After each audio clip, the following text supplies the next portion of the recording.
Bonjour à tous, bienvenue sur ma chaîne. Voilà, aujourd'hui je vous fais une vidéo pour vous parler de plusieurs choses. Premièrement, je tiens à remercier tous mes abonnés, parce que je crois qu'on a passé depuis un petit moment la barre des 500 abonnés. Donc voilà, je voulais vous remercier tous de me suivre, de me soutenir. Merci pour vos commentaires sympathiques. Voilà, je vais essayer de vous apporter un peu plus de nouveautés, que ce soit au niveau du matériel, au niveau de tout ce qui est piégeage, etc. Ensuite, je voulais vous parler aussi d'une deuxième chose. Voilà, la chaîne va évoluer d'une manière. Je vais essayer, plutôt que de faire des revues à chaque fois sur un élément ou un produit spécifique, je vais essayer de faire une sorte de JT tactique mensuel. Donc tous les mois, j'essaierai de tenir la cadence. Tous les mois, je vous présenterai le matériel que je reçois, que ce soit chez Dimatex ou ailleurs, que je teste, et après éventuellement je vous ferai un rétex, donc un retour d'expérience sur le matériel utilisé. Donc on va commencer, ça va être le premier JT tactique. Donc voilà, le but pour moi c'était simplement de pouvoir partager avec vous mon expérience sur certains types de produits, et ça va être un gain de temps un petit peu aussi, puisque c'est vrai que j'ai pas toujours le temps de faire une vidéo pour chaque élément. Donc on commence tout de suite. Je vais vous parler de plusieurs choses, donc des choses que j'ai déjà présentées et testées, et pour lesquelles je vais vous faire un petit retour. Donc je vais revenir sur le front pack de chez Reeves que je vous ai présenté, donc je vous invite à aller voir ma vidéo si vous ne l'avez pas déjà vu. Le sac ventral, donc produit testé lors de ma dernière sortie, pareil, si vous n'avez pas vu la vidéo, je vous invite à la voir.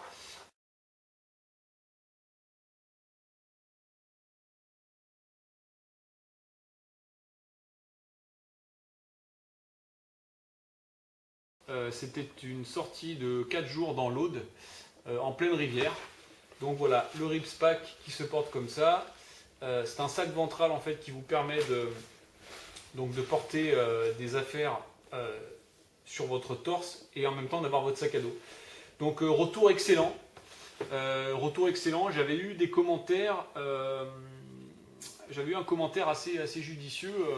La personne disait, c'était, je peux le citer, 74 Le Mans, qui me disait est-ce que tu vas pas transpirer dessous? Alors effectivement, le fait d'avoir les poches plaquées sur le torse, s'il fait très très chaud, on peut transpirer. Alors j'ai pas eu ce problème. J'ai pas beaucoup transpiré, pourtant c'était au mois d'août, il faisait très beau.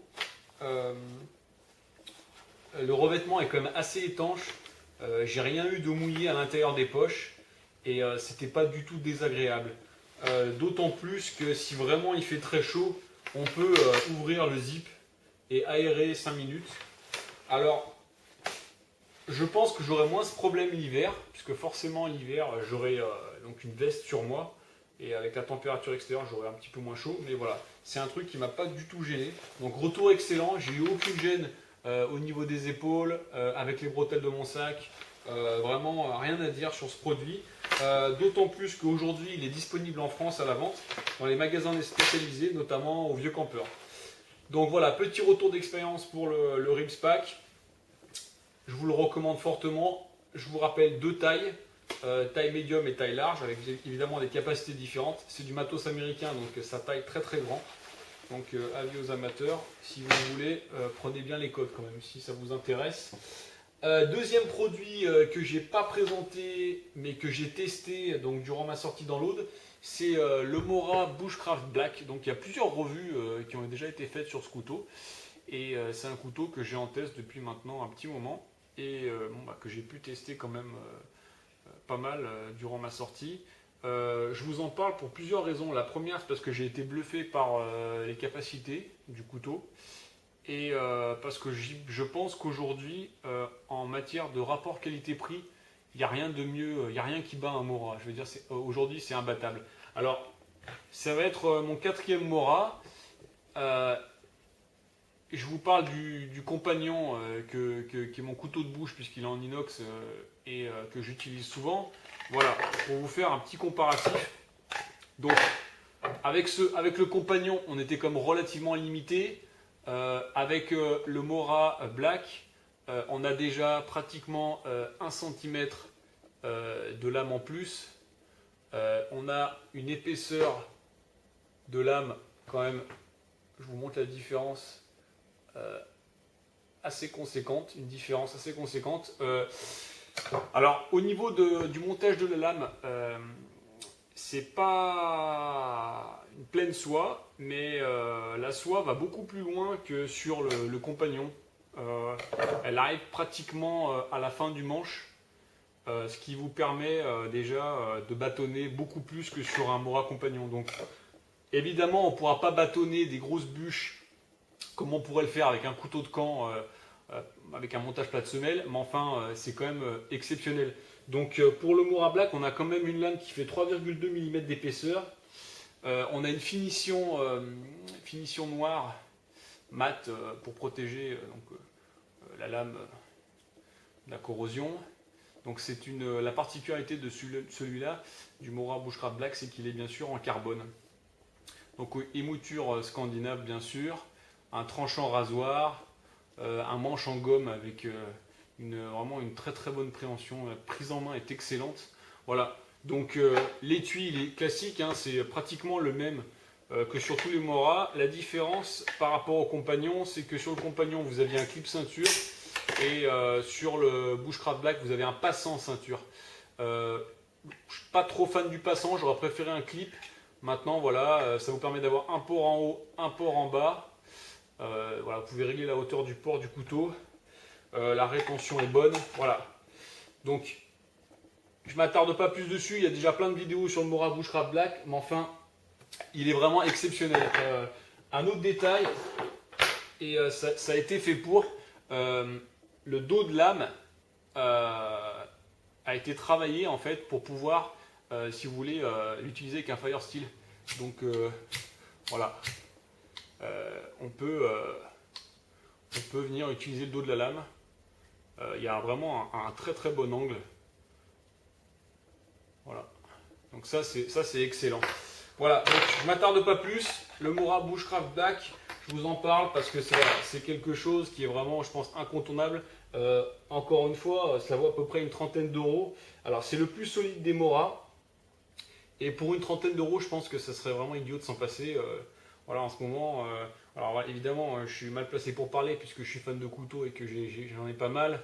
Et que voilà, j'ai pas que des couteaux à 30 euros. Mais franchement, aujourd'hui, ne pas avoir un Mora, c'est un petit peu dommage. Voilà, donc ça c'est fait, c'est dit. On a vu que c'était comme un peu plus gros que le Mora compagnon. Ensuite, je voulais vous parler des Fire Steel.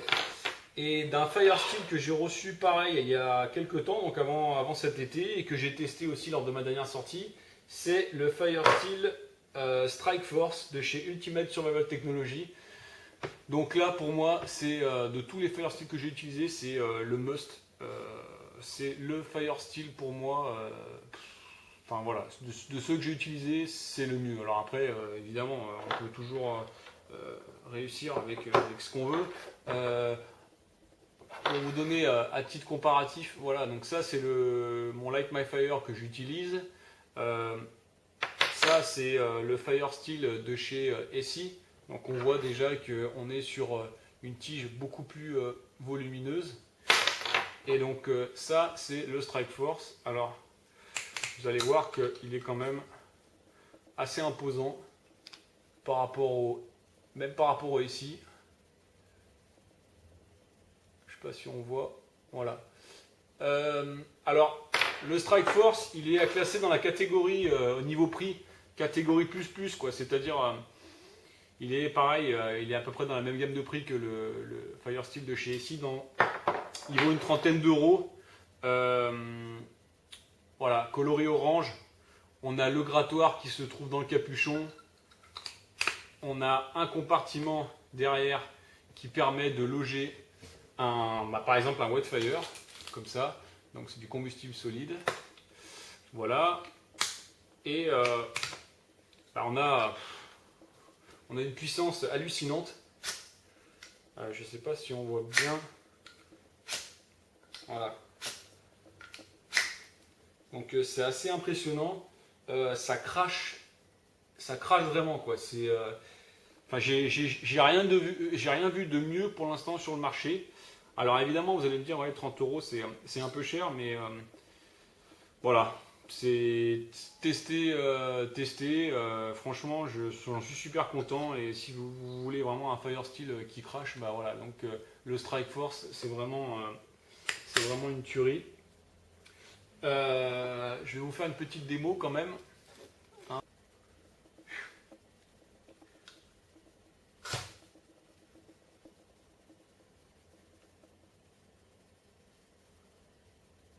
Voilà, un coup.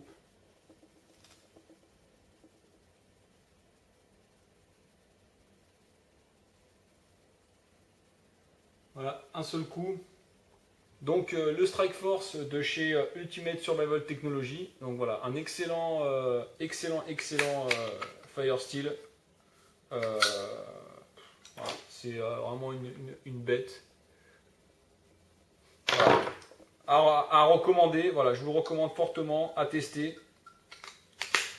Voilà. Et je voulais vous parler aussi d'une dernière chose. Un folder que j'ai reçu récemment. C'est le SI Zancudo qui est fabriqué par Blue Ridge Knife. Donc c'est le SI Zancudo BRK. Donc c'est un peu le même principe que pour le RAT 1. En fait, c'est un design de Mike Perrin et de Jeff Randall. Donc un design de chez SI et une fabrication, évidemment une fabrication asiatique par Blue Ridge Knife. Donc voilà, c'est un petit folder qui coûte pas très cher. C'est vraiment un format EDC. On est sur un prix qui est dans les 35 euros. Donc il y avait plusieurs versions. Il y avait une version full black et une version stonewash. Donc voilà, l'ouverture est assez dynamique. Qu'est-ce que je peux vous dire? Alors, on va faire un petit tour ensemble, mais c'est un couteau c'est un frame lock. Voilà. On a un clip ceinture qui est assez robuste, qui peut on peut changer la position, tip up ou tip down carry. On a un thumb stud. Voilà, donc ça c'est la finition stonewash. Acier, donc version stonewash, le petit logo de chez SI sur la lame. Donc c'est un acier inox OS 8. OS 8, voilà, une lame drop point. Qu'est-ce que je peux vous dire? Le manche est en polymère, c'est pas du G10. Je pense que c'est un plastique un peu moins onéreux. Voilà. Un super petit couteau EDC. Le frame s'engage vraiment très très bien. Et l'ouverture est assez dynamique. On a pratiquement l'impression que c'est une ouverture assistée. Donc je suis assez bluffé quoi. Voilà le SI Zancudo et ça voilà donc la version Stonewash et là je vous montre la version full black. Donc acier inox hein, toujours avec un frame en acier voilà. Tac tac tac. Alors il y a une version spéciale qui existe avec la lame en finition Stonewash et les plaquettes en orange. Malheureusement introuvable. C'est un modèle qui existe seulement sur un site marchand américain qui ne livre pas en France. Voilà. Bah écoutez, c'était tout pour la petite actualité. Donc voilà, c'était mon premier JT tactique. On va dire que c'était JT tactique. Bon, on peut dire que c'est soit celui soit de fin septembre, soit celui de début octobre. Je vais essayer d'en faire un, donc de tenir la cadence et de vous faire un JT tactique sur ce que je reçois comme matériel, ce que j'ai l'occasion de tester et de vous faire ça de manière mensuelle. Voilà, j'espère que ça vous a plu. N'hésitez pas à me poser des questions et à laisser des commentaires. C'est toujours intéressant pour moi et pour les autres. Voilà, je vous dis à bientôt. Ciao.